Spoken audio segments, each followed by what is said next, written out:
You're one of the most motivated people I've ever met when it came to this, from, giving you a hard time our freshman year about having this strict diet, to going to zero every day, to, playing football for all 4 years.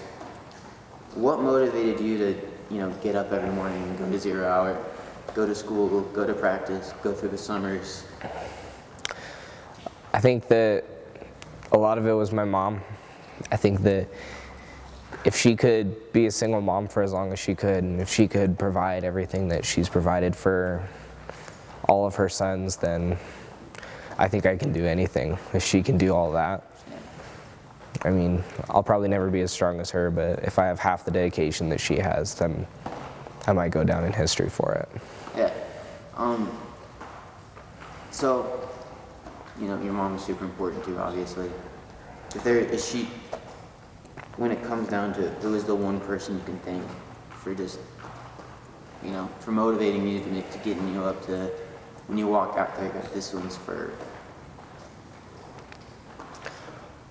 I think that there's been a lot of people who've expected things from me, who've expected different kinds of things though.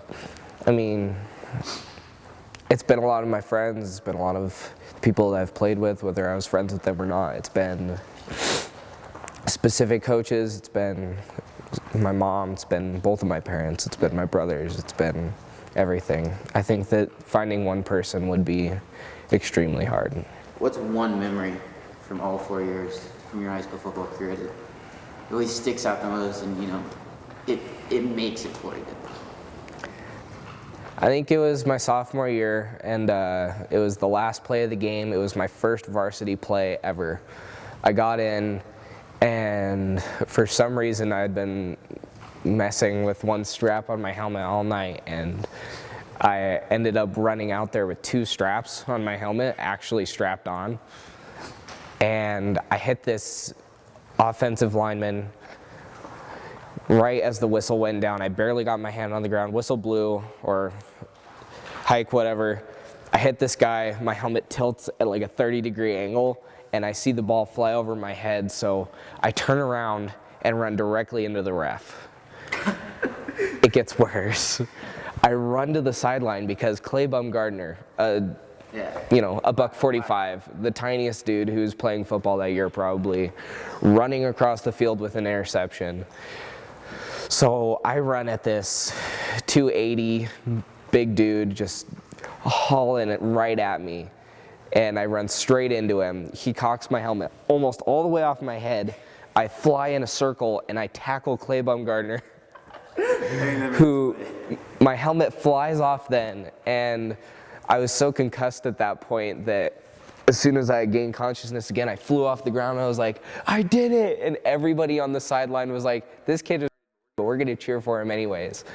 So that just continued the streak, and I started screaming. I thought I made the play of the game. That was the memory. I remember that play. I was there. I thought I was a hero. Do you believe in the team that you truly you don't want to disappoint? You're out there playing for. I think it could be all of them. It could be one person. It could be a coach. I was gonna say a coach. I think that OD really kept me. He kept me in line during practice. I mean, it wasn't necessarily being scared to disappoint him. It wasn't necessarily being scared of him. It was just I wanted to put in every single play during every single practice, and whenever I didn't, I always caught myself wondering why, and I always caught myself knowing that I could do better. He always had this one hand gesture and this one look on his face. That's when you knew, before you even said anything, that you messed up and that you should not have been doing what you were doing. You guys have such a cool coaching staff up there. There's not a better group of adults, or people in general, that really motivate a group of kids. The coaching staff really gets you guys in one spot and is like, we're a team, no matter what we are, we're a team. And the best thing about it is that they never tell us to be a team. They never tell us to go do something. They give us every opportunity to do it, and they do it in such a way that we build our own team, and that it's a player-driven culture, and that is the one reason that the team sticks together. Once everybody has a helmet on, we're all the same person. Yeah. So they're all part of the team and all rifle there. When did you start playing football? And why did you start? And how, a lot this question. So when did you start playing football? Why did you start then? And has it changed up into your senior year? When I lived in Delta, I always wanted to play football because all my friends played football. And it was Pee-wee leagues, and the coaches would always talk to me because I would go with my friends to their practices, but it seemed like every single time I tried to sign up, the day before sign-ups, I would break something or something would happen and I wouldn't be able to play. Yeah. So we got to rifle, and the first thing I heard about was, hey, do you play football? And I think that was followed immediately by a question by Preston Jesick, like, do you snowboard? And me, completely lying, was like, yeah, I do both of those things. I do both of those. So I went out for football, and I was still playing at the time too. you were playing. And that was our 8th grade year, and I was not good, but I had a lot of fun. And I don't think that I would have the same friends I do now. I mean, we became best friends in middle school, and we're still best friends, you know? And I'm not going to fully say it was all because of football, because I don't play anymore, but we definitely got to know each other through football, you know, just... And even though you don't play, like, we still share memories, like when Hennigan took a pressure washer to that one part of the field, so we all smelled so bad, and then he just got pissed at us because we wouldn't play in it, so he pushed me over, and then he turns over to you and he's like, all right, I'll do it to somebody else. So he like goes up to you and you jump right as you hit him, and you flew like 20 feet in the air. I remember that, yeah. Yeah, no, And those kind of memories, they bond everybody and they make a team. Has it changed since then, since those preview days of just wanting to hang out with friends? I think that a lot of it, it's the same, but in a different way. Like, I want to be around my friends, and it's great to be around my friends, but at the end of the day, you're playing a different game. Yeah, I mean, It's same not thing though. It's like you're hanging out with your boys, you're doing everything you can, but there's more to it now.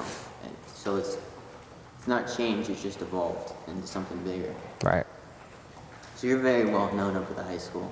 Do you consider yourself a role model for other students? I don't know if I should answer that as yes or no, but I think that if someone is going to look up to me, because I know that some kids do, I think that they should be looking up to me for the right reasons. I think that they should see dedication. I think that they should see the way that I handle things as someone who makes mistakes, and they should learn to move on, and they should know that hard work is more important than anything else. You are one of the, like, knowing you're strong, I've seen you go through so many different things, and you just take it. You just take it and move on, and you grow with it. You're not the kind of guy that's like, that wasn't my fault. You're like, yeah, I did that. I'm gonna move on, I'm gonna do my best to get better, and I think that's one of the reasons why I like you so much, is because we kind of have that in common of like, yeah, I have messed up now. I'm gonna continue doing my thing. I'm probably gonna mess up again, but like at least I know what I'm doing at this point. Right. And I think that takes a lot from a person to say that, of just being like, yeah, I did this. So this question ties into the last one.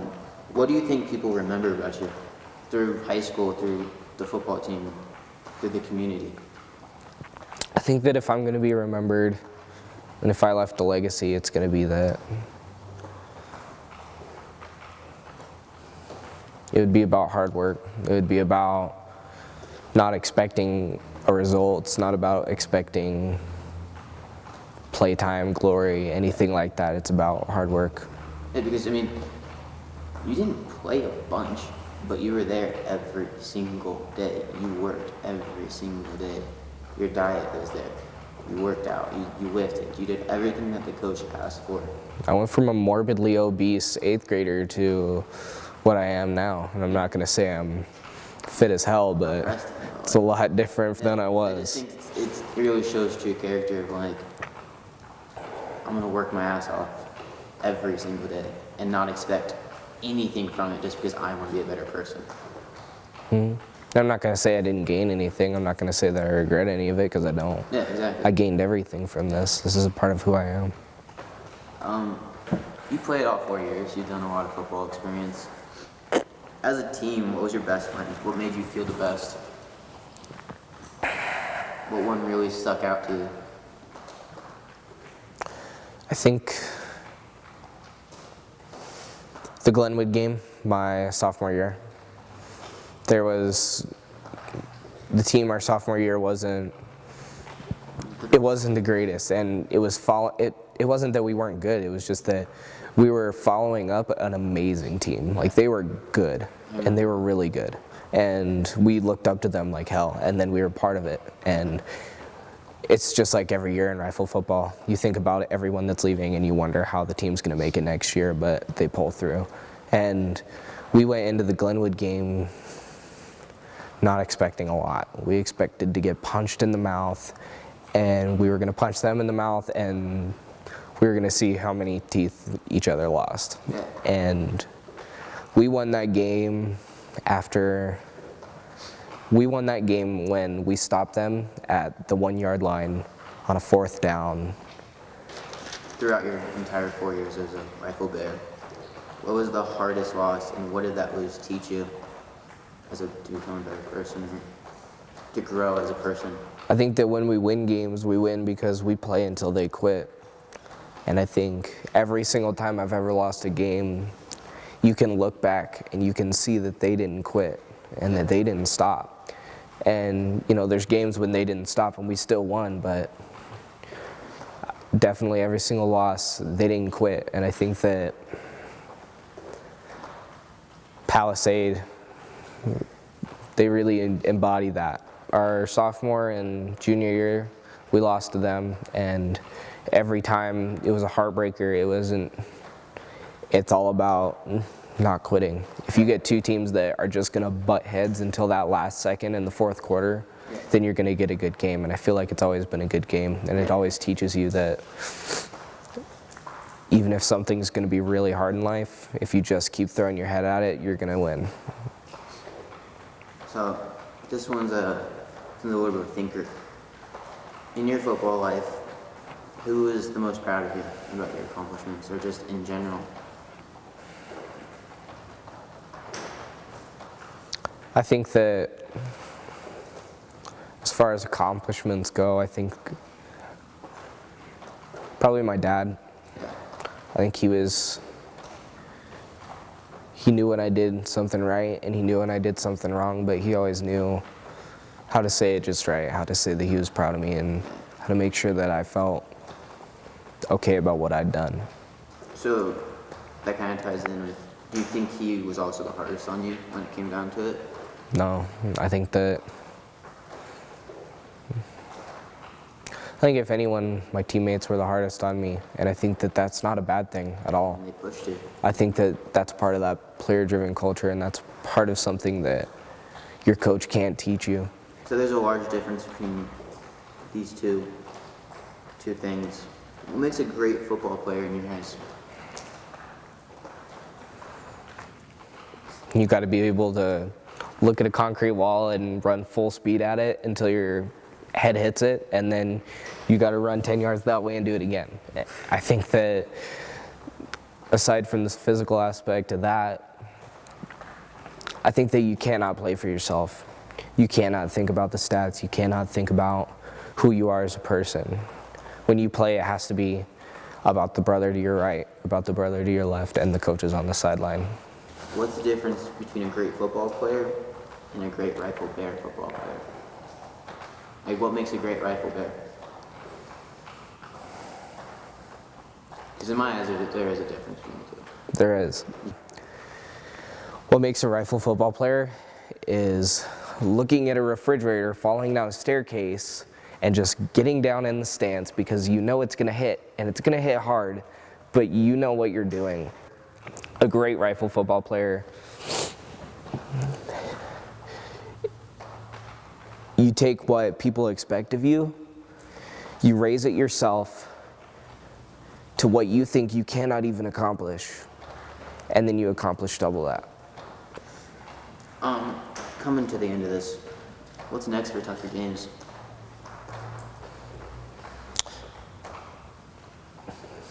I don't know.